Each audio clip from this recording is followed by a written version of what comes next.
প্রতিষ্ঠার ১০০ বছর পর প্রথমবারের মতো ক্যাম্পাসকে ঘিরে অবকাঠামো মহাপরিকল্পনা প্রণয়ন করেছে ঢাকা বিশ্ববিদ্যালয়। এই মহাপরিকল্পনা বাস্তবায়নের মাধ্যমে ঢাকা বিশ্ববিদ্যালয় ক্যাম্পাস নান্দনিক, আধুনিক এবং স্বয়ংসম্পূর্ণ হয়ে উঠবে বলে মনে করছে কর্তৃপক্ষ। মফিদুল তপর রিপোর্ট।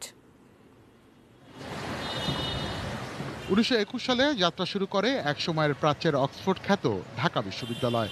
কালের আবর্তনে বিশ্ববিদ্যালয়ে তৈরি হয়েছে নানা অবকাঠামো, বেড়েছে কলেবর। বর্তমানে ঢাকা বিশ্ববিদ্যালয়ের বিভিন্ন অনুষদ ও ইনস্টিটিউটের অধীনে পড়াশোনা করছে প্রায় ৩৭,০০০ শিক্ষার্থী।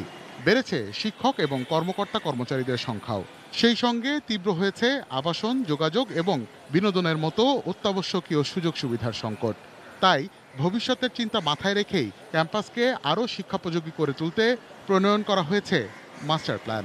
আমাদের যেটি সমস্যা সেটি হলো যে আমাদের যে শিক্ষার্থীর সংখ্যা, শিক্ষক সংখ্যা, বিশ্ববিদ্যালয়ের কর্মকর্তা কর্মচারীর সংখ্যা, বিভিন্ন একাডেমিক ডিসিপ্লিন, ডিপার্টমেন্ট, ইনস্টিটিউট, এই সব কিছু বিবেচনায় তথ্য প্রযুক্তিগত অবকাঠামো, অন্যান্য অবকাঠামো, বিভিন্ন সার্ভিস ইউনিট, সেগুলোর মধ্যে সমন্বয় নাই। মাস্টার প্ল্যান প্রণয়নকারী প্রতিষ্ঠান প্রায় ২ বছর সময় নিয়ে বিশেষজ্ঞ মতামত এবং নানা জরিপের তথ্য উপাত্ত বিশ্লেষণ করেছে। পরিকল্পনায় সর্বোচ্চ গুরুত্ব দেওয়া হয়েছে শিক্ষার্থীদের একাডেমিক উৎকর্ষ অর্জনে প্রয়োজনীয় প্রযুক্তিগত ও ভৌত অবকাঠামো উন্নয়ন। আবাসনের কথাও একইভাবে।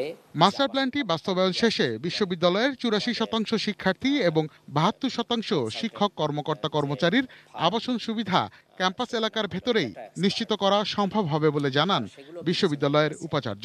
যে আবাসন সুবিধা কত ভাগ শিক্ষার্থী পেতে পারবে সর্বোচ্চ, তাদেরকে ওইটা বিবেচনায় নিয়েই অবকাঠামোগুলো তৈরি করতে হয়। তেমনিভাবে লাইব্রেরির বিষয়টাও তাই। একটি গ্লোবাল স্ট্যান্ডার্ডে সব কিছু বিবেচনা করতে গেলে ও মানে উঠতে গেলে এই সব কিছুই পরিকল্পনার মধ্যে রাখতে হবে। সেগুলোই মূলত এই মাস্টার প্ল্যানে রাখা হয়েছে এবং ক্রমান্বয়ে ফেজ বাই ফেজ, পর্যায়ক্রমে সেইগুলোর বাস্তবায়ন হবে।